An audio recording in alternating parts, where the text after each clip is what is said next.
जय हिंद, नमस्कार, welcome you all to mission competition. मैं राहुल आप सभी स्वागत करता हूं। सो फ्रेंड्स, यहाँ सबसे पहले वीडियो स्टार्ट करने से पहले मैं आपको यहाँ पे एक अनाउंसमेंट बता दूं। देखिए 69 बीपीएससी के लिए हमारा यहाँ पे पेड टेलीग्राम ग्रुप जो है स्टार्ट हो चुका है। ये पेड टेलीग्राम ग्रुप जो है 69th बीपीएससी का जो प्रैक्टिस सेट आता है ना, उनके बारे में है। देखिए जितने भी पेड प्रैक्टिस सेट होते हैं जैसे आस्था, परफेक्शन, दृष्टि, इडुटीरिया, इन सब कोचिंग के जो पेड प्रैक्टिस सेट आते हैं हमारे इस ग्रुप में दिए जाएंगे आप लोगों को। आप लोग सिर्फ वन टाइम पेमेंट 199 का करके आप इसमें जुड़ सकते हैं। और ये 69 बीपीएससी प्रीलिम्स तक ये जो ग्रुप है ये लाइव रहेगा, तो भूलिएगा नहीं। 69 बीपीएससी का जो है पेड प्रैक्टिस सेट ग्रुप में अगर आप लोग जुड़ना चाहते हैं और ये सारे प्रैक्टिस सेट जैसे से हमारे पास आते हैं वो हम लोग वहाँ पे अपलोड करते हैं, आप लोग लेना चाहते हैं 199 का पेमेंट आप लोग करेंगे और 9708351194 इसके ऊपर में आप लोग मैसेज करके पेमेंट का स्क्रीनशॉट भेज के उसके बाद आप लोग ऐड हो सकते हैं। चलिए बिना देरी के फटाफट से हम लोग जो है अपना सेट स्टार्ट करते हैं। देखिएगा हमारा यहाँ से आ जाता है सेट नंबर 3। इससे पहले हमने 2 सेट करवा दिया है, अगर आपने नहीं देखा है कृपया करके जाके ज़रूर देख लीजिएगा। तो हमारा ये होगा इडुटीरिया का, देखिए सेट नंबर 3, ठीक है। चलिए इसको हम लोग स्टार्ट करते हैं और यहाँ से मैं इसको कर लेता हूँ जूम आपके लिए,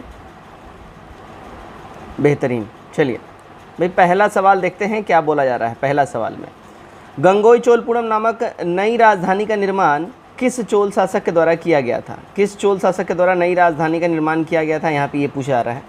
करेक्ट हो जाएगा, देखिए राजेंद्र प्रथम के द्वारा, ठीक है ना, बी हमारा करेक्ट हो जाएगा। चोल शासन जो है राजेंद्र प्रथम ने समुद्रगुप्त के रास्ते का अनुसरण करते हुए गंगा घाटी के स्थानीय जो है ना राजाओं को हराया और फिर अपनी स्थापना यहाँ पे ये करी थी, ठीक है। नंबर 2 देखिएगा, सूची 1 को सूची 2 के साथ सुमेलित करना है। यहाँ पे ध्यान दीजिएगा। अगर हम बात कर लेते हैं पानीपत की पहली लड़ाई कब हुई तो भाई तो 1526 में हुई थी। खानवा की लड़ाई की अगर हम बात कर लें ये 27 में हुआ था खानवा की लड़ाई। कन्नौज की लड़ाई की बात कर लें तो कन्नौज की लड़ाई देखिए भाई 40 में हुआ था। सही कूट यहाँ पे कौन सा बैठ रहा है? बी वाला बैठ रहा है, 2 1 3 3 देखिएगा। दिल्ली सल्तनत का वास्तविक संस्थापक कौन था? देखिए दिल्ली सल्तनत का एक्चुअल जो फाउंडर था वो था इल्तुतमिश, है ना। देखिए गुलाम वंश का संस्थापक था ऐबक, लेकिन इसकी राजधानी तो लाहौर थी। इल्तुतमिश क्या किया, ऐबक के बाद इसका एक बेटा था जो कि लगभग 8-9 महीने के लिए शासन करने के लिए गद्दी पर बैठा था, लेकिन उसके बाद फिर आ गया ऐबक। ऐबक जो है क्या काम किया, लाहौर से अपना कैपिटल ले आया दिल्ली पे। तो जाहिर सी बात है दिल्ली जो है, दिल्ली सल्तनत को कौन बनाया और विस्तार किया? तो इल्तुतमिश किया, ठीक है। नंबर 4 देखिएगा, निम्नलिखित में से कौन सा कथन बलबन के संदर्भ में सही नहीं है? बलबन के संदर्भ में सही नहीं की बात कर ले। देखिए बलबन जो है 1565 से लेकर 87 ईस्वी तक बलबन का जीवन काल रहा था। 1565 से माफ़ कीजिएगा 1265, 1565 हम लिख रहे हैं, माफ़ी चाहेंगे। बलबन जो है एज अ किंग, ठीक है, 1265 से लेके और 1200 है ना 1287 तक जो है ये एक राजा के रूप में काम किया था। और इस टाइम में इसने काफ़ी ज़्यादा विद्रोहों का दमन किया अपने सुल्तान रहते हुए। लौह रक्त की नीति, तुर्काने चहलगानी का दमन किया, सिजदा पाबोस प्रथा स्टार्ट किया, ये सब काम स्टार्ट किया था। नवरोज त्यौहार स्टार्ट किया था। तो हमारा डी हो जाएगा, ये सारा का सारा ये काम किया था, ठीक है। 5 देखिएगा, चित्तौड़ पर किस शासक के समय अलाउद्दीन खिलजी ने आक्रमण किया था? ठीक है, तो चित्तौड़ पर अलाउद्दीन खिलजी ने राजा रतन सिंह के टाइम में आक्रमण किया था। अगले क्वेश्चन की ओर बढ़ते हैं, क्वेश्चन नंबर 6। देखिए घरी कर यानी गृह कर लगाने वाला दिल्ली का प्रथम सुल्तान कौन था? तो गृह कर या घरी कर लगाने वाला दिल्ली का पहला सुल्तान था कौन? अलाउद्दीन खिलजी, है ना। इसने ध्यान रखिएगा ये उपज का 50% तक टैक्स भी लगाया था, यानी कि 1/2 इसको बोल सकते हैं लगान के रूप में ये लिया था। और इसी ने राजस्व के वृद्धि के लिए घरी कर यानी गृह कर लगाया था। और इसके साथ दुधारू पशुओं पर भी चराई कर भी लगाया था अलाउद्दीन खिलजी, है ना। बाजार नियंत्रण प्रणाली वगैरह सब भी यहीं इंट्रोड्यूस किया था। तो बहुत सारा ये काम किया था, ध्यान रखिएगा। नंबर 7, दिल्ली सल्तनत के किस सुल्तान ने फलों की गुणवत्ता सुधारने हेतु उपाय किए थे? फलों की गुणवत्ता सुधारने के लिए उपाय किया था कौन? फिरोज शाह तुगलक। इसने देखिए लगभग अगर आपसे हम बात करें 1200 से ज़्यादा नए बाग ये लगवाया था। 1200 से ज़्यादा नया बाग लगवाया था, ठीक है, यानी कि बगीचा वगैरह ये सब लगवाया था। ये अपने नहरों के निर्माण के लिए फिरोज शाह तुगलक जाना जाता है, ठीक है। इसने पानी के ऊपर जो है टैक्स लगाया था। इसने पहला सुल्तान था जिसने पानी के ऊपर टैक्स लगाया, हक़ सर्ब उसको कहा जाता था। तो ये सब ध्यान रखिएगा। 8 देखिएगा, शेरशाह ने किस शासक को पराजित कर हजरत आला की उपाधि ग्रहण करी थी? तो हजरत आला की उपाधि शेरशाह ने ग्रहण करी थी नुसरत शाह को हरा के, ठीक है ना। 1529 में इसने हराया था नुसरत शाह को, ठीक है, ध्यान रखिएगा, ठीक है, बंगाल का ये शासक था। चलिए नंबर 9 देखते हैं, निम्नलिखित में से कौन सा युग में सही सुमेलित नहीं है? सल्तनतकालीन विभाग और संबंधित पद, कौन सा यहाँ पे सुमेलित सही नहीं है? तो अगर हम बात कर लेते देखिएगा, दीवान माफ़ कीजिएगा, वित्त विभाग जो है अगर हम बात कर लें, ठीक है, वित्त विभाग, तो ये दीवान अर्ज इसको कहा जाता है, ठीक बात है, ठीक है। उसका देखिए कृषि विभाग अगर हम बात कर लें, ठीक है, कृषि विभाग को दीवान अमीर को ही कहा जाता है, ठीक है, यहाँ पे बिल्कुल ही। पत्राचार विभाग, ठीक है, तो पत्राचार विभाग को जो है अगर हम बात कर लेते हैं दीवान इंशा कहा जाता था, ये भी ठीक है। तो हमारा डी हो जाएगा, इनमें से कोई भी नहीं, यानी कि सारे के सारे सुमेलित हैं, कोई भी ऐसा नहीं है जो सुमेलित नहीं है, ठीक है।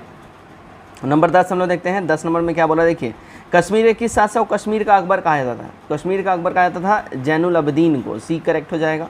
11 देखिए, निम्नलिखित में से दिल्ली सल्तनत के किस शासक ने सबसे पहले भारत में सैन्य विभाग यानी दीवान अर्ज की स्थापना की थी? दीवान अर्ज की स्थापना करी थी किसने? देखिए बलबन ने किया था, ए करेक्ट हो जाएगा, दीवान अर्ज की स्थापना, ठीक है। 12 देखिएगा, विजयनगर साम्राज्य के किस शासक ने चीन के सम्राट के पास अपना राजदूत भेजा था? तो कौन भेजा था? देखिए ये भेजा था बुक्का प्रथम भेजा था, है ना, बुक्का प्रथम, क्लियर, करेक्ट हो जाएगा हमारा सी वाला। देखिए विजयनगर साम्राज्य की स्थापना हरिहर और बक्का दोनों भाइयों ने मिलकर संयुक्त रूप से 1336 ईस्वी में किया था। कब किया था? 1336 ईस्वी में। और इस साम्राज्य के समावेशी शासक बुक्का जो है 1356-77 तक इसने शासन किया था। इसने ही अपना दूत मंडल जो है भेजा था चाइना। 13 देखिए, देवराय द्वितीय को निम्न में से कौन सी उपाधि प्राप्त है? तो इनको जो उपाधि प्राप्त है देखिए इमाडी देवराय, प्रौढ़ देवराय, गजबेटकर, उपयुक्त में से एक से अधिक। 14 देखते हैं, दिल्ली सल्तनत में निम्नलिखित में से कौन सा कर गैर मुसलमानों से लिया जाता था? देखिए गैर मुसलमानों से लिया जाने वाला कर अगर हम बोले तो देखिए उस्र जो है मुसलमानों से लिया जाने वाला भूमि कर था जो 5 से 10% तक होता था। खराज गैर मुसलमानों से लिया जाता था 1/3 से 1/2 तक होता था खराज, ठीक है। और उसके बाद अगर हम लोग बात करें खुम्स, ये लूट वाला माल होता था, ठीक है। तो देखिए करेक्ट जो हमारा यहाँ पे आंसर हो जाएगा। और उसका देखिए क्या है, उसके बाद जक़ात, जक़ात भी जो मुसलमानों पर धार्मिक कर के रूप में लिया जाता था, ठीक है। जजिया गैर मुसलमानों से लिया जाता था, ठीक है, खराज और जजिया। तो हमारा डी हो जाएगा, एक से अधिक, ध्यान रखिएगा। जजिया और खराज ये दोनों गैर मुस्लिम से लिया जाता था, ठीक है। चलिए 15 नंबर देखते हैं हम लोग क्या बोल रहा है। निम्नलिखित में से किसने संगीत शास्त्र पर संगीत राज, संगीत मीमांस, संगीत रत्नाकर, सुप्रबंध आदि ग्रंथ लिखा था? किसने ये लिखा था भाई? ये लिखा था देखिए राणा कुंभा ने, एक करेक्ट हो जाएगा। नंबर 16, निम्नलिखित में से किसने बहमनी साम्राज्य की राजधानी गुलबर्गा से स्थानांतरित करके या गुलबर्गा के स्थान पर बीदर कर दिया था, ट्रांसफ़र करके, ठीक है। कौन किया था? तो देखिए शहाबुद्दीन अहमद प्रथम ने किया था, ये ध्यान रखिएगा। शहाबुद्दीन अहमद प्रथम ये सबसे पहले गुलबर्गा का ये स्थान पर बीदर को अपनी राजधानी बनाया था और ये जो है ना बहमनी साम्राज्य का शासक था, ध्यान रखिएगा। 17 देखिएगा, मिताफ़ा उल फतूह की रचना किस मध्यकालीन लेखक द्वारा किया गया है? मिताफ़ा उल फतूह, इसकी रचना देखिए अमीर खुसरो ने करी है, सी करेक्ट हो जाएगा, ठीक है। 18 देखिए, बाबर ने अपनी आत्मकथा बाबरनामा में किस शासक को समकालीन भारत सबसे शक्तिशाली राजा कहा है? देखिए इसने सबसे शक्तिशाली राजा कृष्णदेव राय को कहा है, विजयनगर साम्राज्य से। और ये किस वंश से थे? तो देखिए तुलुब वंश से थे, ध्यान रखिएगा, किस वंश से थे? तुलुब वंश से। 19 नंबर देखते हैं, अकबर के दरबार में आने वाला पहला अंग्रेज व्यक्ति निम्नलिखित में से कौन था? तो पहला अंग्रेज व्यक्ति था देखिए रॉल्फ फिंच था। कौन था? Rolf Finch. ये आया था देखिए 1583 में ये आया था और 91 तक ये ठहरा था, ध्यान रखिएगा, है ना, 91 तक ये रुका था। चलो 20 नंबर देखते हैं हम लोग। हाँ, अकबर द्वारा मजहरनामा नामक घोषणा पत्र किस वर्ष जारी किया गया था? मजहरनामा नामक घोषणा पत्र जो है अकबर जारी किया था 1579 में, बी हमारा करेक्ट हो जाएगा, ठीक है। अकबर ने समस्त धार्मिक मामले की अपनी हाथों में लेने के लिए तथा धार्मिक मामलों में अपनी सर्वोच्चता बनाने के लिए 1579 में मजहरनामा नामक घोषणा पत्र इसने 1579 में जारी किया था। 21 देखिए, हुमायूं द्वारा लड़े गए निम्नलिखित युद्धों में से सबसे बाद में कौन सा युद्ध लड़ा गया था? सबसे लास्ट या सबसे बाद में देखो कन्नौज का लड़ाई ये लड़ा था, है ना, ध्यान रखिएगा, ठीक है ना। कन्नौज का युद्ध 1540 में ये लड़ा था और फिर 15 साल के लिए गायब हो गया था, ठीक है ना। 15 साल के लिए गायब हो गया। ये चला गया था मिडिल ईस्ट में, उधर ओमान और सऊदी अरब साइड में, वहाँ पे अपना जाके सड़न लिया था, यहाँ से इसका सत्ता शेरशाह सूरी ने छीन लिया था। फिर 1555 में ये दोबारा से भारत आया, आक्रमण किया और फिर वापस से अपना सत्ता हासिल किया था। 22 देखते हैं, किस मुग़ल शासक का मकबरा भारत में स्थित नहीं है? तो भारत में स्थित किसका मकबरा नहीं है? अगर हम बात करते हैं कि मुग़ल शासक बाबर का मकबरा जो है भारत में नहीं है। कहाँ पे है ये? काबुल में है। अच्छा, बाबर के बारे में एक चीज़ जान लीजिए, सबसे पहले इसका जो है सबको दफनाया गया था आगरा में। कहाँ पे? आगरा में ही इसको मृत्यु हुई थी, वहीं पे दफनाया गया था। कहाँ पे? आराम बाग में, ठीक है, आगरा में है एक आराम बाग, उसी में दफनाया गया था। लेकिन इसका इच्छा था कि इसके मृत्यु के बाद इसके सबको दफनाया जाए काबुल में, जहाँ इसने सबसे पहला अपना साम्राज्य का जीता था, ठीक है ना। 1504 में यहाँ पे सबसे पहले ये जीता था ये काबुल को, ठीक है ना। तो इसका यहीं पे मंशा था। तो इसका फाइनली फिर कुछ महीनों के बाद इसके सब को आगरा से निकाल के फिर काबुल ले जाया गया, फिर वहाँ पे दफनाया गया था। 23 देखिए, औरंगज़ेब के समय किस जाट विद्रोह नेता ने अकबर के मकबरे को लूटा था? तो अकबर के मकबरे को लूटा था, देखिए, चूरामान ने, ठीक है, सी करेक्ट हो जाएगा। 24 देखते हैं हम लोग क्या बोल रहा है, देखिएगा 24 में, हाँ जी, देखिए 24 में क्या बोल रहा है, शेरशाह के भू राजस्व व्यवस्था के संबंध में निम्नलिखित में से क्या सही है? तो शेरशाह के भू राजस्व के बारे में अगर हम बात करें, देखिए शेरशाह की लगान व्यवस्था मुख्य रूप से रैयतवाड़ी व्यवस्था थी, जिसमें किसानों से प्रत्यक्ष संपर्क स्थापित किया जाता था, ठीक बात है। शेरशाह ने उत्पादन के आधार पर भूमि को 3 श्रेणियों में, अच्छी, मध्यम और ख़राब में विभाजित किया था, ठीक बात है। शेरशाह ने भूमि माप के लिए सिकंदरी गज यानी 39 अंगुल या 32 इंच 1 सन की डंडी का प्रयोग किया था, ठीक बात है। और शेरशाह के समय भू राजस्व उत्पादन 1/3 भाग कर के रूप में वसूल किया जाता था, ठीक बात है। सारा का सारा हो जाएगा, तो 24 का ये हमारा करेक्ट हो जाता है, ठीक है। चलिए भाई, अब आता है यहाँ से, देखिए 25 नंबर, अकबर द्वारा किए गए कार्यों का सही क्रम में काल क्रमानुसार कौन सा होगा? तो काल क्रमानुसार की बात कर ले, देखिएगा, दास प्रथा का अंत, तीर्थ यात्रा कर की समाप्ति, जजिया कर की समाप्ति, दहसला प्रणाली लागू करना, जिसको टोडरमल प्रणाली भी कहते हैं, सी करेक्ट हो जाएगा। चलो नंबर 26 देखते हैं। देखिए, मुगल वंशबदारी व्यवस्था में 2 अस्पा सिंह अस्पा प्रथा किसने शुरू किया था? 2 अस्पा और सिंह अस्पा प्रथा जो है, देखिए, जहांगीर बाबू शुरू किए थे, बी हमारा करेक्ट हो जाएगा, ठीक है। ध्यान रखिएगा इसका, यहाँ पे हो जाता है हमारा, देखिए 27 नंबर यहाँ पे कट गया है। अकबर ने किसकी अध्यक्षता में अनुवाद विभाग की स्थापना करी थी? अनुवाद विभाग की स्थापना इसने, देखिए, फैज़ी की अध्यक्षता में इसने करी थी। अकबर ने अपने राजकवि फैज़ी की अध्यक्षता में अनुवाद विभाग की स्थापना करी थी। और गणित की पुस्तक भी इसके टाइम में लिखी गई थी, लीलावती उसका नाम था, और फारसी में इसका अनुवाद जो है फैज़ी के द्वारा किया गया था, ठीक है। चलिए 28 नंबर देखिएगा, क्या बोला जा रहा है 28 में, निम्न में से कौन सा युग्म सही सुमेलित नहीं है? इसमें सही सुमेलित युग्म की अगर हम बात करें, गुरु अंगद है ना, देखिए गुरुमुखी लिपि की इसने शुरुआत करी थी, ठीक बात है। गुरु अर्जुन देव आदि ग्रंथ की इन्होंने स्थापना करी थी, ठीक बात है। गुरु गोविंद सिंह पाहुल प्रथा की इन्होंने शुरुआत करी थी, ये भी ठीक बात है, डी हो जाएगा। उपयुक्त में से कोई भी नहीं, सुमेलित नहीं की बात करी जा रही है, सारे के सारे यहाँ पे सुमेलित है, इसलिए उनमें से कोई भी नहीं हो जाएगा, डी हमारा एप्रोप्रिएट करेक्ट आंसर हो जाता है, ध्यान रखिएगा, ठीक है। चलिए, शिवाजी के अष्टप्रधान में वित्त एवं राजस्व मामले किसके अधीन थे? वित्त और राजस्व मामले के जो है वो देखिए आमत्य के अधीन हुआ करते थे शिवाजी के टाइम में, बी हमारा करेक्ट हो जाएगा। 30 देखिएगा, 30 में क्या बोल रहा है, थोड़ा सा इसको हम कर लेते हैं, इसका जूम आउट, ठीक है, हाँ जी। चलिए 30 नंबर एक बार चेक कर लीजिएगा, सूची को सूची 2 से मिलाना है, ठीक है। देखिए, गुलबदन बेगम इसने हुमायूं नामा लिखा था, ठीक है। और उसके बाद महामंगा में देखिए मदरसा बेगम इनको कहा जाता था, ठीक है, मदरसा बेगम महामंगा को। जिब्नु निशा, ठीक है, तो इसने देखिए बैतुल उलूम इसने जो है इसका काम था। और असमत बेगम, ये इत्र बनाने की विधि असमत बेगम ने डेवलप करी थी। 30 का हमारा करेक्ट हो जाएगा ए वाला, ठीक है। चलिए, इस स्टूडेंट ने ऑलरेडी सही मिला रखा था सब कुछ, हाँ जी। चलिए, निम्न में से किसकी नियुक्ति राष्ट्रपति द्वारा नहीं की जाती? देखिए, राष्ट्रपति के द्वारा किसकी नियुक्ति नहीं होती है? तो उपराष्ट्रपति की नहीं होती है। उपराष्ट्रपति का भी राष्ट्रपति के जैसे ही इलेक्शन होता है, ठीक है। आर्टिकल 66 के अनुसार अगर हम बात कर लें, है ना, 66 के अनुसार उपराष्ट्रपति निर्वाचन संसद दोनों सदनों सदस्यों द्वारा मिला के होता है। 32 राज्यसभा कैसे भंग होती है? देखिए राज्यसभा जो है भंग नहीं हो सकती है। डी हमारा हो जाएगा उपयुक्त में से कोई भी नहीं। ठीक है, तो राज्यसभा जो एक स्थायी सभा है, ध्यान रखिएगा स्थायी सदन है, तो ये भंग नहीं हो सकती है। 33 देखिएगा, निम्नलिखित में से कौन सा राज्य के नीति निषेधक तत्व की नीतियों में शामिल है?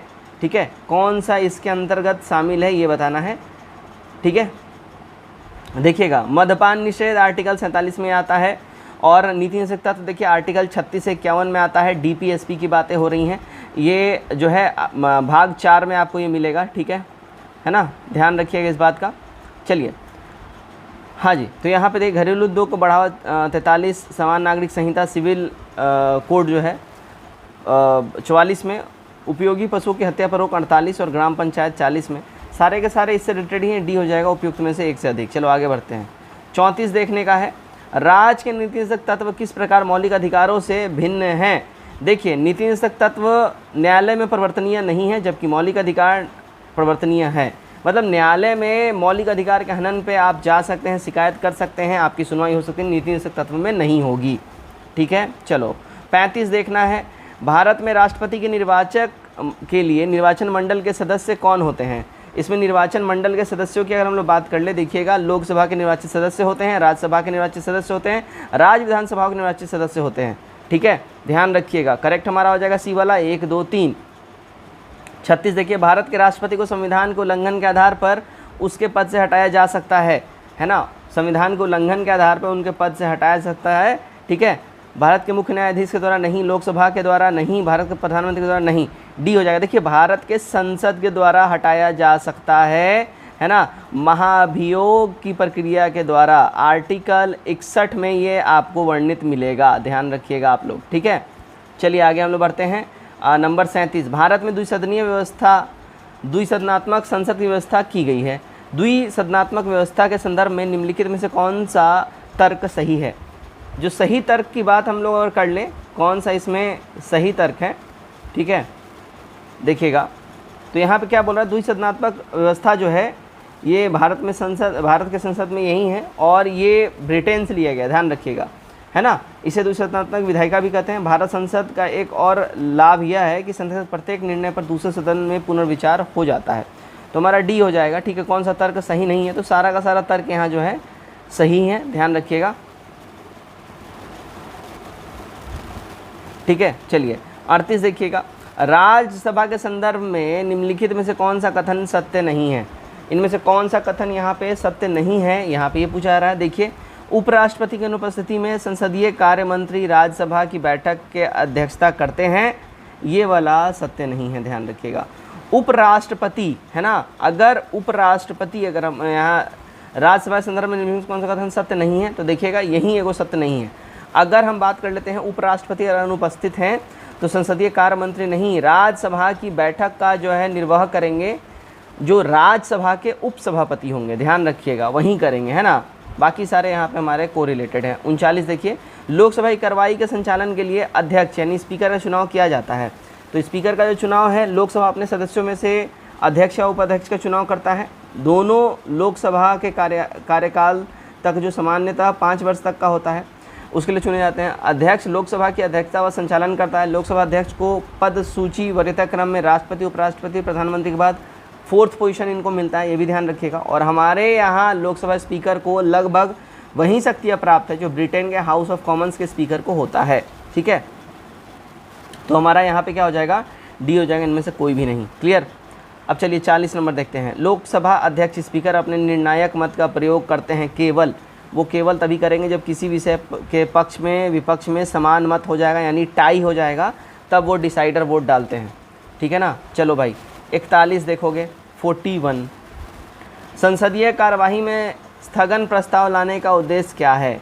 तो स्थगन प्रस्ताव लाने का जो मेन उद्देश्य होता है, सार्वजनिक महत्व के निश्चित आवश्यक मुद्दों पर बहस करने हेतु। ठीक है ना, ये हमारा यहाँ करेक्ट हो जाएगा। 42 देखिएगा, 42, हाँ, भारत के उच्चतम न्यायालय के न्यायाधीशों के संदर्भ में निम्नलिखित में से कौन सा कथन सही नहीं है? इनमें जो सही कथन की बात कर ले, जो नहीं है, ठीक है ना, देखिएगा डी हो जाएगा, 1 से अधिक। ठीक है, अब यहाँ क्या बोल रहा है, भारत के उच्चतम न्यायालय के न्यायाधीशों के संदर्भ में सभी कथन यहाँ पे सही हैं, है ना। यहाँ सारे के सारे कथन हैं। उच्चतम न्यायालय के प्रत्येक न्यायाधीश की नियुक्ति राष्ट्रपति द्वारा की जाती है, ठीक है। राष्ट्रपति के लिए अन्य न्यायाधीशों की नियुक्ति में मुख्य न्यायाधीशों से परामर्श लेना आवश्यक है, ठीक बात है। और संसद कानून बनाकर न्यायाधीशों की संख्या में परिवर्तन कर सकता है, ठीक बात है। अब यहाँ 43 देखिएगा, निम्नलिखित में से कौन सा उच्चतम न्यायालय के प्रारंभिक क्षेत्राधिकार के अंतर्गत आता है। प्रारंभिक क्षेत्राधिकार के अंतर्गत देखिए, भारत सरकार तथा एक या एक से अधिक राज्यों के बीच कोई विवाद, दूसरा परस्पर दो से अधिक राज्यों के बीच विवाद, दोनों आता है, बी हमारा करेक्ट हो जाएगा। 44 देखिएगा, निम्न में से कौन सा विषय भारत के संविधान की समवर्ती सूची में है। समवर्ती सूची में देखिए 1 आ जाएगा। समवर्ती सूची वो जिस पर राज्य और केंद्र दोनों कानून बना सकते हैं, 1 आ जाएगा, ठीक है।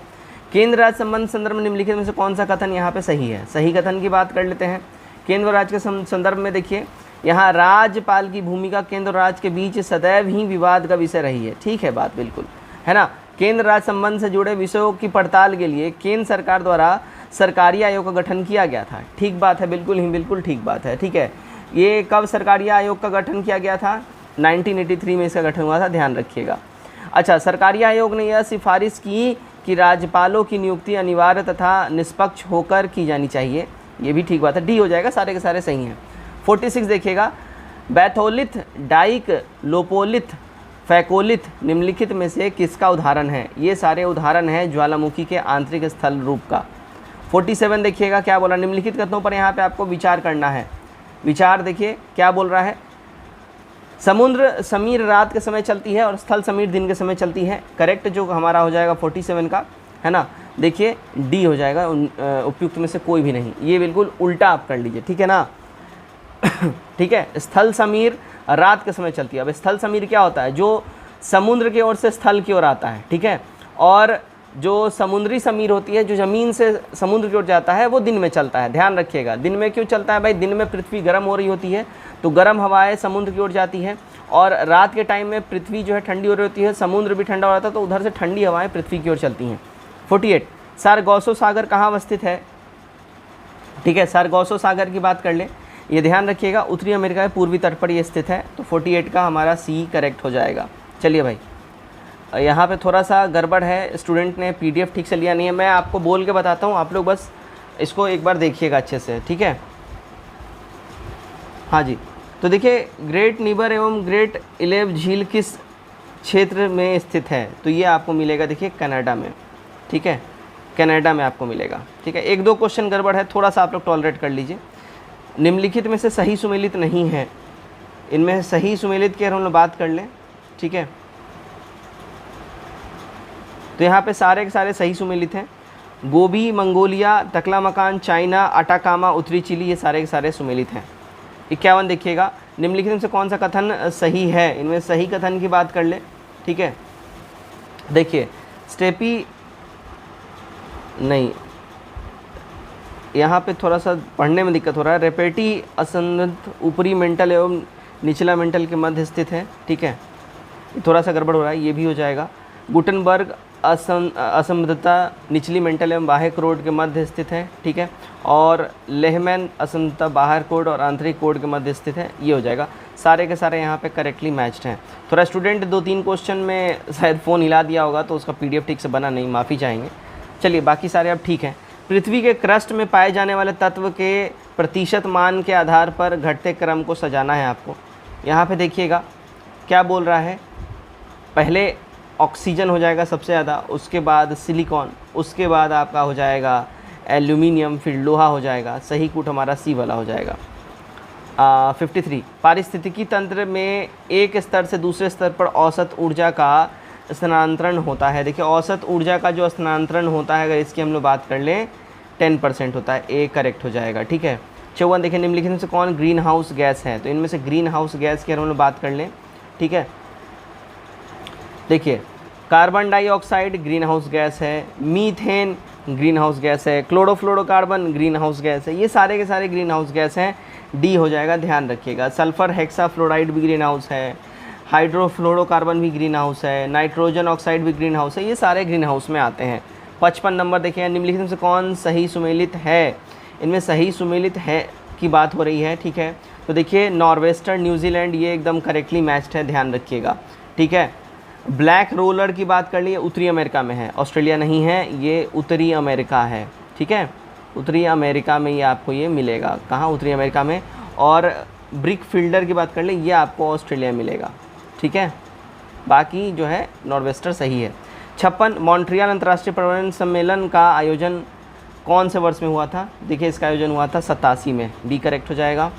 57 देखिए 22 दिसंबर को होता है क्या? देखिए 22 दिसंबर को हमेशा ध्यान रखिएगा, है ना, 22 दिसंबर को मकर संक्रांति होती है और इस दिन दक्षिणी गोलार्ध में सबसे बड़ा दिन होता है तथा सबसे छोटा रात होता है। इसी दिन उत्तरी गोलार्ध में जो है सबसे बड़ी रात और सबसे छोटी दिन होती है, इसलिए बी और सी जो है यहाँ पे हमारा सी हो जाएगा, डी करेक्ट हो जाएगा, ठीक है। 58 निम्नलिखित में से कौन आंतरिक ग्रह नहीं है? ठीक है, आंतरिक ग्रह की बात हो रही है, इनमें से कौन आंतरिक ग्रह नहीं है? देखिए शनि इनमें आंतरिक ग्रह नहीं है, पृथ्वी शुक्र आंतरिक ग्रह हो जाएगा, डी हमारा माफ़ कीजिएगा सी हमारा जो है यहाँ पे करेक्ट आंसर होगा, ठीक है, ध्यान रखिएगा इस बात का। चलो भाई 59 नंबर देखते हैं, 59। हाँ देखिए क्या बोल रहा है, स्वतंत्रता से पहले भारत में सबसे पहले निम्नलिखित में से किसने निर्धनता रेखा की अवधारणा पर विचार किया था? देखिए सबसे पहले ये विचार किया था दादा भाई नौरोजी ने, ड्रेनेज थ्योरी इन्होंने दिया था। 60 भारत में गरीबी रेखा से नीचे तेंदुलकर समिति की अनुसरण रहने वाले लोगों का प्रतिशत कितना है? तो इसमें प्रतिशत हो जाएगा देखिए 22%, बी करेक्ट हो जाएगा। 61 देखिए निम्नलिखित में से किस बेरोजगारी के अंतर्गत किसी कार्य को करने के लिए उनमें आवश्यकता से अधिक श्रमिक लगे होते हैं? इसमें अतिरिक्त श्रमिकों को कार्य से हटा देने के बाद भी उत्पादकता में कोई कमी नहीं होती है, तो भाई ये जो हो जाएगा करेक्ट हमारा मौसमी बेरोजगारी हो जाएगी, ठीक है, माफ़ कीजिएगा सॉरी प्रच्छन्न बेरोजगारी, हम मौसमी बेरोजगारी बोल दिए, प्रच्छन्न बेरोजगारी हो जाएगा, राइट, ध्यान रखिएगा। चलिए आगे बढ़ते हैं हम लोग। 62 देखिएगा प्रधानमंत्री ग्रामोदय योजना का उद्देश्य क्या है? प्रधानमंत्री ग्रामोदय योजना का उद्देश्य की हम बात कर लें, ठीक है, तो इसका मेन जो एम है वो है ग्रामीण आवश्यकताओं की पूर्ति, जैसे कि प्राथमिक शिक्षा, स्वास्थ्य रक्षण, पेयजल, आवास, ग्रामीण सड़कें इत्यादि हैं, ए करेक्ट होगा। 63 देखिएगा क्या बोला जा रहा है 63 में, देखिए सार्वजनिक वितरण प्रणाली के संदर्भ में निम्नलिखित कथनों पर विचार आपको करना है। इसमें जो कथनों पर विचार अगर हम लोग करें, देखिए क्या बोला जा रहा है, इसके अंतर्गत कोई भी व्यक्ति निकटवर्ती राशन की दुकान से खाद्यान्न खरीद सकता है, सही हो जाएगा, सी वाला हमारा यहाँ पे 63 का करेक्ट हो जाता है। चलो 64 देखिएगा क्या बोल रहा है, राष्ट्रीय खाद्य सुरक्षा अधिनियम के संदर्भ में निम्नलिखित कथनों पर आपको यहाँ विचार करना है, ठीक है, ठीक है ना। तो देखिएगा इसे खाद्य एवं पोषण संबंधी इसमें खाद्य एवं पोषण संबंधी सस्ती कीमतों पर उपलब्ध कराने हेतु 2003 में अधिनियमित किया गया था और इस अधिनियम के अंदर 75% ग्रामीण जनसंख्या एवं 50% शहरी जनसंख्या को योग्य परिवार में वर्गीकृत किया गया है। देखिए इसमें जो करेक्ट हमारा हो जाएगा 64 में, ठीक है, एक से अधिक हमारा डी हो जाएगा, ठीक है ना, डी हो जाएगा सारे के सारे, ठीक है, माफ़ कीजिएगा इनमें से कोई भी नहीं होगा, डी होगा हमारा, एक से अधिक नहीं, इनमें से कोई भी नहीं होगा, ठीक है। चलिए भाई अब आते हैं 65 नंबर पे। 65 नंबर में क्या बोल रहा है एक बार देख लेते हैं। हाँ जी देखिए 65 में क्या बोल रहा है, देखिए हरित क्रांति के प्रभाव के संदर्भ में निम्नलिखित कथनों पर आपको विचार करना है। हरित क्रांति के प्रभाव के संदर्भ में तो यहाँ पे देखिए खाद्यान्न की कीमतों में उपयोग की अन्य वस्तुओं की अपेक्षा वृद्धि हुई और इसका अधिकांश लाभ बड़े किसानों की तुलना में छोटे किसानों को प्राप्त हुआ, ठीक है। तो 65 का जो है हमारा सी हो जाएगा, 1 और 3। हाँ अब देखिए 66 नंबर हमारा सही हो जाता है। देखिएगा भारत में किस प्रकार के कृषकों की संख्या सबसे ज़्यादा है? सबसे ज़्यादा कृषकों की संख्या है देखिए सीमांत एवं छोटे कृषकों की, ए करेक्ट हो जाएगा। 67 भुगतान संतुलन शब्द का प्रयोग निम्नलिखित में से किसके संदर्भ में किया जाता है? इसका जो उपयोग किया जाता है देखिए आयात और निर्यात के संबंध में किया जाता है, तो 67 का बी करेक्ट हो जाएगा। 68 देखिएगा क्या बोल रहा है, भुगतान संतुलन में शामिल होता है। भुगतान संतुलन में अगर हम बात करें देखिए दृश्य व्यापार मंदे, अदृश्य व्यापार मंदे, ऋण को शामिल किया जाता है, ठीक है, तो हमारा डी हो जाएगा, 1 से अधिक। अच्छा आइए 69 ब्रेटन वुड्स सम्मेलन ने किन संस्थाओं की स्थापना की थी? ब्रेटन वुड्स सम्मेलन की बात कर लें, इसने स्थापना करी थी IMF की और साथ ही साथ वर्ल्ड बैंक की, तो वो हमारा ए करेक्ट हो जाएगा, ठीक है। 70 देखिएगा अंतर्राष्ट्रीय मुद्रा कोष के संदर्भ में निम्नलिखित में से एक कथन कौन सा सत्य है? सत्य कथन की अगर हम लोग बात कर ले देखिएगा यह केवल सदस्य देशों को ही ऋण प्रदान करती है, तो हमारा IMF का ये वाला एब्सोल्यूट करेक्ट हो जाएगा। 71 देखिएगा, अल्फा किरणों के संबंध में, ठीक है, निम्नलिखित में से कौन सा कथन सत्य है। इनमें सत्य कथन की बात कर लें। देखिए, अल्फा किरणें धनावेशित अल्फा किरणों से बनी होती है और अल्फा किरण पर 2 यूनिट धनावेश होता है। इसका द्रव्यमान हीलियम 4 परमाणुओं के नाभिक के द्रव्यमान के बराबर होता है, तो हमारा डी हो जाएगा 1 से अधिक। ठीक है, चलिए आगे हम लोग बढ़ते हैं। नंबर 72, जल अपघटन में ऊर्जा किस रूप में उत्पन्न होता है। देखिए, इसमें ऊर्जा जो है ऊष्मा के रूप में उत्पन्न होता है। 73, H2SO4 जिसको सल्फ्यूरिक एसिड बोलते हैं, S का उपचयनांक क्या है। इसका उपचयनांक जो हो जाएगा, अगर हम बात कर लें, ठीक है, तो +6 हो जाएगा। 74 देखिएगा, निम्नलिखित में से कौन कॉपर का अयस्क नहीं है। देखिए, कैसीटेराइट जो है कॉपर का आपका अयस्क नहीं होगा, सी हमारा 74 करेक्ट हो जाएगा। 75, प्लास्टर ऑफ पेरिस का रासायनिक रूप से क्या कहलाता है। देखिए, प्लास्टर ऑफ पेरिस रासायनिक रूप से जो है कैल्शियम सल्फेट हेमीहाइड्रेट कहा जाता है इसको, ठीक है, सी हमारा करेक्ट हो जाएगा। 76 देखिएगा, मिश्र धातु में किस पदार्थ के संयोग से निष्कलनांक इस्पात स्टेनलेस स्टील चुंबकीय हो जाते हैं। तो स्टेनलेस स्टील जो है चुंबकीय हो जाते हैं, देखिए, निकेल की वजह से, बी करेक्ट हो जाएगा। 77, एथिलीन का उपयोग किस में किया जाता है। एथिलीन का उपयोग जो है, अगर हम बात कर ले, देखिए, एथिलीन अल्कोहल को सांद्र सल्फ्यूरिक एसिड के अधिक के साथ 170 से 180 डिग्री ताप पर गर्म करने पर प्राप्त होता है, और इसको उपयोग के लिए देखिए फलों के कृत्रिम विधि से पकाने में इसका इस्तेमाल होता है, निश्चेतक एनेस्थीसिया के रूप में होता है, पॉलीथीन बनाने के रूप में होता है। हमारा डी हो जाएगा 1 से अधिक। चलो भाई आगे बढ़ो। 78, निम्नलिखित में से कौन सा बहुलक जैव निम्नांकित नहीं किया जा सकता है। जैव निम्नांकित इनमें से कौन नहीं किया जा सकता है। देखिए, PVC नहीं किया जा सकता है। 79, निम्नलिखित में से कौन सा कथन सही है। सही कथन की बात कर लें, देखिएगा, सोडियम कार्बोनेट को बेकिंग सोडा भी कहते हैं, ठीक है, यस, ठीक बात है, ओके। और उसके बाद देखिए, सोडियम कार्बोनेट को धोवन सोडा भी कहा जाता है, ठीक है, करेक्ट है। उसके बाद सिरका में एसिटिक एसिड पाया जाता है, ठीक है, तो ये वाला सही नहीं है, डी हो जाएगा 1 से अधिक। चलो आगे बढ़ते हैं हम लोग। 80 नंबर, एक विलयन का pH मान 3 है, जब विलयन का pH मान 6 तक परिवर्तित होता है तो H आयन सांद्रण पर क्या प्रभाव पड़ेगा। तो इस पे प्रभाव जो पड़ेगा वो होगा, यह 3 गुना बढ़ जाएगा, ठीक है, क्लियर। यानी कि क्या हो जाएगा, देखिए, इसका फॉर्मूला हो जाएगा NH4, है ना, ब्रैकेट में इसको डाल दीजिए, S2SO4, ये इसका सूत्र बन जाएगा। चलिए 81 देखिएगा, अमोनियम सल्फेट का रासायनिक सूत्र डैश होता है। देखिए, अमोनियम सल्फेट का रासायनिक सूत्र होता है, अच्छा माफ़ कीजिएगा, हम इसका सूत्र बता दिए हैं, ठीक है, रुकिए NH4 हो जाएगा, और इसका जो है हमारा सही कूट बैठ जाता है। रुकिए, यहाँ पे हम गड़बड़ थोड़ा ये कर दिए हैं, इसको सही कर लीजिएगा। इसका सही हो जाएगा, ये 1000 गुना घट जाता है 80 का जो है ना। जब एक विलयन का pH मान 3 है और जब विलयन का pH मान 6 तक परिवर्तित होता है तो H आयन सांद्रण पर क्या प्रभाव पड़ेगा, 1000 गुना घट जाएगा, ठीक है। और अमोनियम सल्फेट का रासायनिक सूत्र NH4 हो जाएगा। 82, पारा का सामान्य नाम क्या है। देखिए, पारा का जो है सामान्य नाम की बात कर लें, ठीक है, क्विक सिल्वर इसको कहा जाता है, सी करेक्ट हो जाएगा। 83 देखिए, निम्नलिखित में से कौन सा अवलोकन हमें यह निर्धारित करने में मदद करता है कि रासायनिक अभिक्रिया हुई है या नहीं हुई है। तो कौन मदद करता है, तो देखिएगा, पदार्थ की अवस्था में परिवर्तन, ठीक है, यानी कि रंग बदलना, ठीक है, रंग में परिवर्तन, गैस उत्सर्जन, ठीक है, ताप में परिवर्तन, ठीक है, तो हमारा डी हो जाएगा 1 से अधिक हो जाएगा। चलो 84 देखिएगा, कोयले और पेट्रोलियम के दहन से निम्नलिखित में से किसके ऑक्साइड का निर्माण होता है। तो ये निर्माण होता है, देखिए, N2 और S का, बी करेक्ट हो जाएगा। 85 देखिए, टॉर्टरिक एसिड निम्नलिखित में से किसका एक घटक है। देखिए, टॉर्टरिक एसिड जो है ये बेकिंग सोडा का एक घटक है, ध्यान रखिएगा, तो हमारा 85 का सी करेक्ट हो जाएगा। 86, निम्नलिखित में से कौन सा एक असंतृप्त हाइड्रोकार्बन है। असंतृप्त हाइड्रोकार्बन की हम लोग बात कर लें 86 का, तो देखिए ये हो जाएगा अपना बेंजीन, ठीक है जी, क्या हो जाएगा, बेंजीन हो जाएगा, ध्यान रखिएगा। हाँ जी, 87 देखिए, कांच का सबसे महत्वपूर्ण घटक क्या है। देखिए, कांच का सबसे महत्वपूर्ण घटक की हम लोग बात कर लें तो ये होता है सिलिका, ठीक है, सी करेक्ट हो जाएगा। कांच का सबसे महत्वपूर्ण घटक सिलिकॉन या सिलिका बोल लीजिए। सीसा मुख्यतः सल्फाइड और कार्बन के रूप में पाया जाता है, ठीक है। चलिए, PVC का पूर्ण रूप या फुल फॉर्म क्या होगा। PVC का फुल फॉर्म होता है, देखिए, अगर हम बात कर लें, ठीक है ना, ठीक है। विनाइल क्लोराइड बहुलक से ये प्राप्त होता है, ध्यान रखिएगा।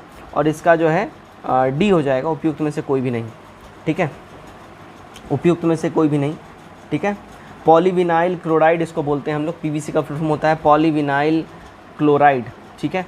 तो यहाँ पे है ही नहीं, तो डी हमारा हो जाएगा। 89 देखिए, धोवन सोडा का हाइड्रोक्लोरिक अम्ल के साथ अभिक्रिया कराने पर कौन सा गैस निकलता है? इसमें जो गैस निकलता है वो देखिए कार्बन डाइऑक्साइड, ए हमारा यहाँ पे सही हो जाएगा। 90 नंबर देखिएगा, दुर्लभ गैस से यानी रेयर गैस सामान्यतः रासायनिक रूप से क्या है, अक्रिय होती हैं, क्योंकि ये रासायनिक रूप से जो अक्रिय होती हैं उनका इलेक्ट्रॉनिक विन्यास स्थिर रहता है, इसलिए ए करेक्ट हो जाएगा 90 का, ठीक है। 91 देखिएगा क्या बोल रहा है, नाइट्रोजन के किस ऑक्साइड को लाफिंग गैस के रूप में जाना जाता है? देखिए लाफिंग गैस के रूप में हम लोग जानते हैं किसको N2O को, ठीक है, यानी नाइट्रस ऑक्साइड इसको हम लोग बोलते हैं सॉरी। चलिए अब आता है हमारा नंबर 92। आधुनिक आवर्त सारणी के पहले और 7वें दोनों समूह में निम्नलिखित में से कौन सा गुण परमाणु क्रमांक में वृद्धि के लिए साथ बढ़ता है? तो ये बढ़ेगा देखिए परमाणु आकार। 93 अष्टक नियम यानी लॉ ऑफ ऑक्टेव्स किसने प्रतिपादित किया था? लॉ ऑफ ऑक्टेव्स जो है देखिए न्यूलैंड्स ने प्रतिपादित किया था, ए हमारा करेक्ट हो जाएगा। 1864 में इसने न्यू ऑफ ऑक्टेव्स इसने प्रतिपादित किया था, ठीक है। इस नियम के अनुसार तत्वों को उनके बढ़ते हुए परमाणु भार के क्रम में व्यवस्थित किया गया है और पाया गया है कि किसी भी तत्व में प्रारंभ करने पर अगले 8वें तत्व के गुण प्रथम तत्व से समान थे। इनको ही न्यूक्लियस का अष्टम सिद्धांत कहा जाता है, ठीक है। चलो 94 देखिएगा, 94 में देखिए क्या बोल रहा है, निम्नलिखित में से कौन सा धातु ऑक्साइड का एक अभयधर्मी है? तो कौन सा है भाई? तो ये अपना हो जाएगा, देखिए जो धातु ऑक्साइड अम्ल और क्षार दोनों से अभिक्रिया करके लवण जल बनाते हैं उन्हें अभयधर्मी कहा जाता है, ठीक है। तो हमारा क्या हो जाएगा, डी हो जाएगा, एक से अधिक, ठीक है। चलो आगे बढ़ते हैं। 96 देखिएगा, निम्नलिखित कथनों में सही कथन कौन सा है? सही कथन की अगर हम लोग बात कर लें, ठीक है, एक सेकेंड रुकिए 94 अच्छा 94 हमें अच्छा छूट गया है, हाँ जी 94 का डी हो जाएगा अभयधर्मी, ठीक है, यहाँ ध्यान रखिएगा, ठीक है, अभयधर्मी ये हो जाएगा, ध्यान रखिएगा। और 95 यहाँ 95 का मैंने गलत आंसर लगा दिया, मैंने 95 पढ़ा ही नहीं था मैंने, है ना। चलो किसी तत्व की परमाणु संख्या कैसे निर्धारित की जाती है? किसी भी तत्व की परमाणु संख्या जो है एक परमाणु में स्थित प्रोटॉन की संख्या से निर्धारित की जाती है, बी करेक्ट हो जाएगा। 96 देखिएगा क्या बोल रहा है, 96 है ना। निम्नलिखित कथनों में से कौन सा सही है? तो नेपाल से बिहार के साथ सीमा साझा करते हैं, 7 जिले सीमा साझा करते हैं और झारखंड से बिहार के 8 जिले करते हैं, ठीक है, सी करेक्ट हो जाएगा। 97 देखिएगा, निम्नलिखित में से कौन सा कथन सही नहीं है? सही कथन की बात कर ले, देखिए बिहार का उत्तर से दक्षिण की लंबाई 483 किलोमीटर है, ठीक है, ये जो है सही नहीं है अगर हम बात कर ले तो देखिएगा बिहार का भौगोलिक आकार बिहार से उत्तर से दक्षिण में 345 किलोमीटर है, ठीक है, और पूर्व से पश्चिम में 483 पूर्व से पश्चिम में होता है, ठीक है। तो हमारा ध्यान रखिएगा सी वाला जो है सही नहीं है, बाकी सारे हैं। 98 निम्नलिखित में से कौन सा अक्षांशीय रेखा बिहार के सीमा क्षेत्र से नहीं गुजरता है? कौन सा नहीं गुजरता है? देखिए 28.10 डिग्री उत्तरी जो है नहीं गुजरता है। 99 कोपेन के अनुसार बिहार का उत्तरी भाग किस भौगोलिक संकेत के अंतर्गत आता है? तो ये जो भौगोलिक संकेत के अंतर्गत आता है वो है CWG, ठीक है, ये करेक्ट हो जाएगा। 100 नंबर देखिएगा, बिहार के निम्नलिखित भौगोलिक क्षेत्रों को उनके निर्माण के अनुसार प्राचीन से नवीन के क्रम में सजाना है, प्राचीन से नवीन के क्रम में। तो देखिएगा खड़गपुर की पहाड़ियाँ, कैमूर की पहाड़ियाँ, सोमेश्वर पहाड़ियाँ, गंगा का मैदान, 100 का करेक्ट हो जाएगा ए वाला। 101 देखिएगा क्या बोल रहा है, निम्नलिखित में से कौन सी नदी समूह उत्तर प्रदेश से बिहार में प्रवेश करती है? उत्तर प्रदेश से बिहार में कौन आता है? देखिए घाघरा, गंगा, कर्मनाशा ये आते हैं, बी करेक्ट होगा। 102 बिहार में किस नदी पर बहुउद्देशीय परियोजना का निर्मित नहीं है? किस नदी पर बहुउद्देशीय परियोजना जो निर्मित नहीं है? देखिए गंगा नदी पे आपको ये निर्मित नहीं मिलेगा, ठीक है। नागी एवं नकटी वन्यजीव अभयारण्य बिहार के किस जिले में स्थित है? नागी नकटी देखिए आपको जमुई में मिलेगा, बी करेक्ट होगा। 104 निम्नलिखित में से कौन सी मिट्टी बिहार में पाई जाती है? बिहार में पाई जाती है, बात करें देखिए करोल, कवाल मिट्टी, टाल मिट्टी, बलथर मिट्टी सब पाया जाता है, डी करेक्ट हो जाएगा। 105 2011 के जनगणना के अनुसार बिहार का लिंगानुपात कितना है? देखिए बिहार का जो लिंगानुपात है 918 है ना, और शिशु लिंगानुपात 935 है, ध्यान रखिएगा। चलिए आगे हम लोग बढ़ते हैं, ठीक है। 106 देखिएगा, बिहार में निम्नलिखित में से किसका 95% उत्पादन होता है? तो ये देखिए पाइराइट का होता है। 107 बिहार का कौन सा कृषि जलवायु क्षेत्र गन्ना उत्पादन के लिए प्रसिद्ध है? गन्ना उत्पादन के लिए जो प्रसिद्ध है वो है देखिए बिहार का कृषि जलवायु क्षेत्र जोन 1, ठीक है। 108 क्या बोल रहा है, ब्रह्मकुंड बिहार में कहाँ पे है? ब्रह्मकुंड जो है बिहार में देखिए राजगीर में आपको मिलेगा ब्रह्मकुंड। 109 कालीन उत्पादन के लिए प्रसिद्ध ओबरा बिहार के किस जिले में स्थित है? ओबरा देखिए ये आपको कहाँ मिलेगा? औरंगाबाद में मिलेगा ओबरा, ठीक है, जो कि कालीन उत्पादन के लिए काफ़ी फेमस है।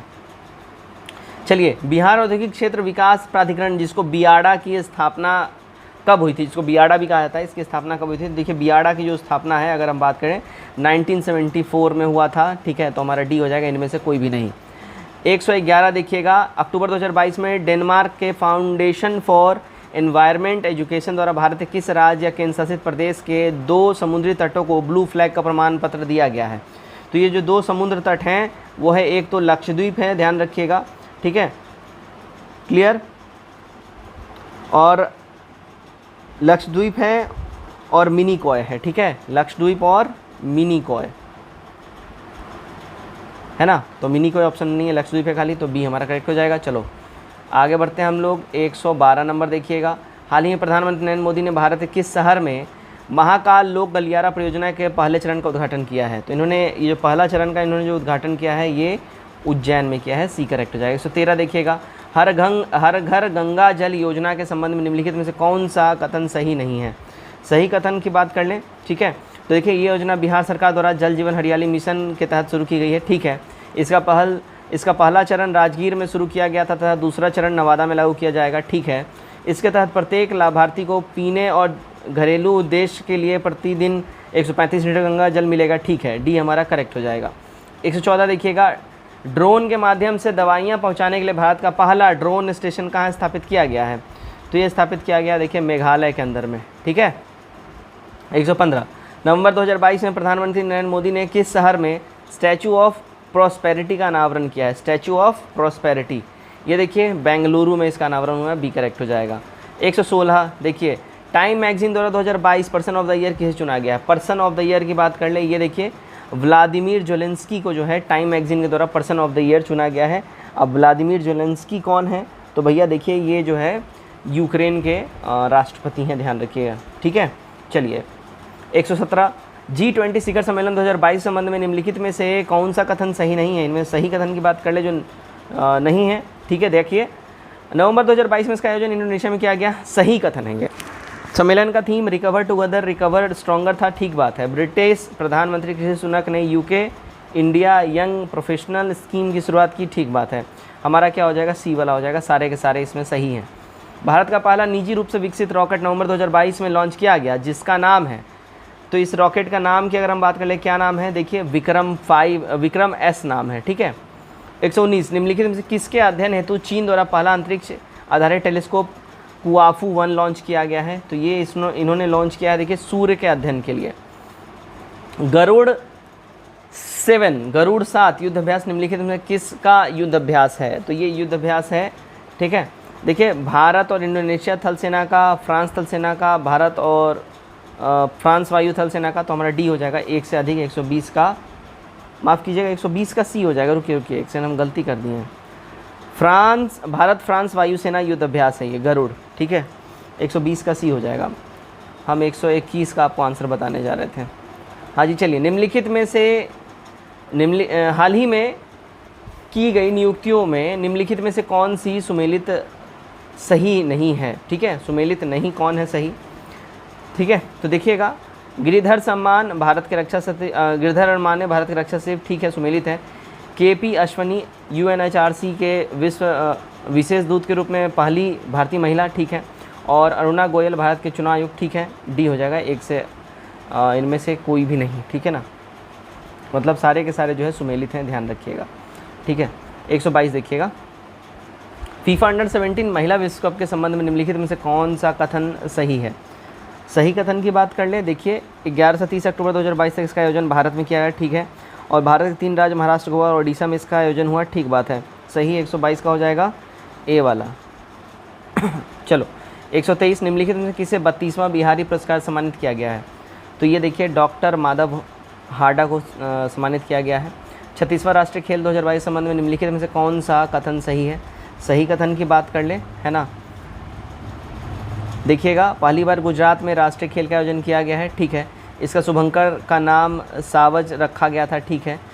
सर्विसेज ने कुल 128 पदक जीतकर शीर्ष स्थान हासिल किया, ठीक बात है, हमारा डी हो जाएगा एक से अधिक, सारे के सारे हैं। हाल ही में भारत के 50वें मुख्य न्यायाधीश के रूप में किसे नियुक्त किया गया है? तो 50वें मुख्य न्यायाधीश भारत के जो हैं, देखिए DY चंद्रचूड़ जी बने हैं, बी करेक्ट हो जाएगा। 126, हाल ही में भारत की पहली स्वदेशी परमाणु पनडुब्बी का परीक्षण किया गया, जिसका नाम है, तो इसका नाम है देखिए INS अरिहंत। 127 देखिए, प्रो कबड्डी लीग सीजन 9 के संबंध में निम्नलिखित में से कौन सा कथन सही है? इसके संबंध में सही कथन की बात कर लें, देखिएगा, है ना। जयपुर पिंक पैंथर्स विजेता टीम रही, ठीक बात है। जयपुर पिंक पैंथर्स ने फाइनल में पुनेरी पल्टन को हराया, ठीक बात है। सीजन के सबसे मूल्यवान खिलाड़ी अर्जुन देसवाल रहे, ठीक है, तो हमारा डी हो जाएगा। 128 देखिएगा, दिसंबर 2022 में किस राज्य में भारत के पहले पैदल सेना संग्रहालय का उद्घाटन किया गया है? तो इसका उद्घाटन हुआ है देखिए मध्य प्रदेश में। 129 देखते हैं हम लोग, हाँ जी चलिए 129 देखिएगा, हाल ही में किस राज्य सरकार ने one district one sport plan शुरू किया है? ये स्टार्ट किया देखिए उत्तर प्रदेश ने। 130, हाल ही में बिहार का कौन सा जिला पूरी तरह से पेपरलेस घोषित किया गया है? तो पेपरलेस जिला पूरी तरह से देखिए सहरसा घोषित किया गया है, ध्यान रखिएगा। 131, हाल ही में भारतीय ओलंपिक संघ की पहली महिला अध्यक्ष कौन बनी है? तो इसकी पहली महिला अध्यक्ष PT उषा जी बनी है। 132 देखिए, हाल ही में किस देश को आसियान के 11वें सदस्य के रूप में स्वीकार करने की सैद्धांतिक मंजूरी मिली है? तो ये मंजूरी मिली है देखिए पूर्वोत्तर तिमोर को, ठीक है, पूर्वी तिमोर को। 32 का C करेक्ट हो जाएगा। 133 देखिएगा, नवंबर 2022 में किस राज्य में तीसरे राष्ट्रीय जनजातीय नृत्य महोत्सव का आयोजन किया गया? तो इसका आयोजन कहाँ हुआ है? देखिए छत्तीसगढ़ में हुआ है। 134, हाल ही में इटली की पहली महिला प्रधानमंत्री कौन बनी है? इटली की पहली महिला प्रधानमंत्री की बात कर लें, देखिए जॉर्जिया मेलोनी, ये पहली प्रधानमंत्री इटली की बनी है। 135 देखिएगा, हाल ही में प्रधानमंत्री नरेंद्र मोदी ने किस राज्य में मिशन लाइफ की शुरुआत की है? तो ये शुरुआत किया देखिए गुजरात में, बी करेक्ट होगा। 136, हाल ही में किसे बुकर पुरस्कार 2022 सम्मानित किया गया है? तो ये सम्मानित किया गया है देखिएगा शेहान करुणा तिलकम को, ठीक है। 137 देखिएगा, हाल ही में बिहार के किस जिले में केंद्रीय गृह मंत्री अमित शाह ने लोकनायक जयप्रकाश नारायण की 14 फीट ऊंची प्रतिमा का अनावरण किया है? तो ये अनावरण किया है देखिए सारण के अंदर, बी करेक्ट होगा।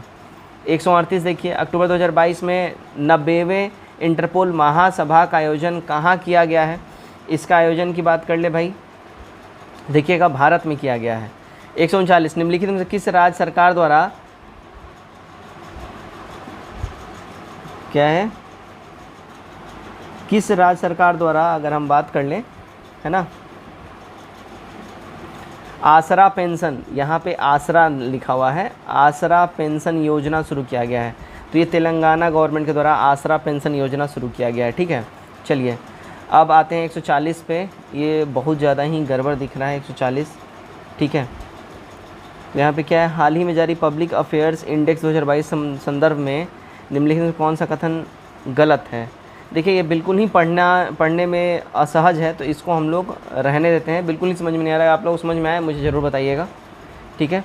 141 देखते हैं, 141 का देखिए, इसका जो करेक्ट आंसर हमारा हो जाएगा ए हो जाएगा, ए और A+4। 34 छात्रों की कक्षा का औसत भार 46.5 kg है। यदि अध्यापक के भार को मिला लिया जाए तो औसत भार 500 ग्राम बढ़ जाता है। अध्यापक का भार क्या होगा? अध्यापक का भार जो है देखिए 64 kg हो जाएगा। रोहन के अंग्रेजी और इतिहास के प्राप्तांक का औसत 55 है। इसके अंग्रेजी और विज्ञान के प्राप्तांक का औसत 65 है। इसके इतिहास और विज्ञान के प्राप्तांक का अंतर कितना होगा? तो इसका अंतर हो जाएगा देखिए 20। 144 देखिए, किसी वस्तु को 20% लाभ पर बेचा जाता है, यदि उसे 25% लाभ पर बेचा जाता है तो 35 रुपये अधिक मिलता है। वस्तु का क्रय मूल्य क्या होगा? वस्तु का क्रय मूल्य की बात कर लें, देखिएगा कितना हो जाएगा, 700 रुपये हो जाएगा वस्तु का क्रय मूल्य, ठीक है। चलिए आगे बढ़ते हैं हम लोग। 145, एक फल विक्रेता ने 80 रुपये में 100 संतरे खरीदे और यह उनमें से 20 संतरे सड़े हुए हैं, तो उसे 25% लाभ प्राप्त करने के लिए शेष संतरों को कितने कीमत पर बेचना चाहिए? उसको बेचना चाहिए देखिए 1.25 रुपये प्रति संतरा, ठीक है। 146 देखिएगा, 40 रुपये के 45 आम बेचने से एक विक्रेता को 20% हानि होती है। वह 24 के कितने आम बेचे कि उसे 20% लाभ हो। ठीक है, वो 24 रुपये कितने आम बेचे कि 20% लाभ हो, तो उसको 18 आम बेचना होगा। 147 देखिएगा, 2200 रुपये के आधार पर 5 वर्षों में 5% साधारण ब्याज की दर से कितना राशि के बराबर वार्षिक किस्त का भुगतान अदा करना पड़ेगा। तो ये अदा करना पड़ेगा देखिए 400 रुपया। ठीक है, 148 देखिएगा, कितने समय में 8% वार्षिक दर की साधारण ब्याज मूलधन का 2/5 गुना होगा। 4 वर्ष में हो जाएगा ये। 149 देखिएगा, क्या बोल रहा है, किसी धन पर 15% वार्षिक दर से 2 वर्ष के चक्रवृद्धि ब्याज तथा साधारण ब्याज का अंतर 144 रुपये हो तो मूलधन क्या होगा। मूलधन देखिए 6400 रुपया हो जाएगा। 150 नंबर देखते हैं, कोई धन चक्रवृद्धि ब्याज की दर से 3 वर्ष में अपना 8 गुना होता है, ब्याज की दर क्या है। तो ब्याज की दर देखिए 100% हो जाएगी। ठीक है, तो फ्रेंड्स ये था हमारा देखिए सेट नंबर 3। उम्मीद करता हूँ कि आपने इसको लगाया होगा। कमेंट करके अपना स्कोर जो है ज़रूर से ज़रूर आप लोग बताइए कितना आपने सही किया, और वीडियो अच्छा लगे वीडियो को भी शेयर ज़रूर करिएगा। धन्यवाद।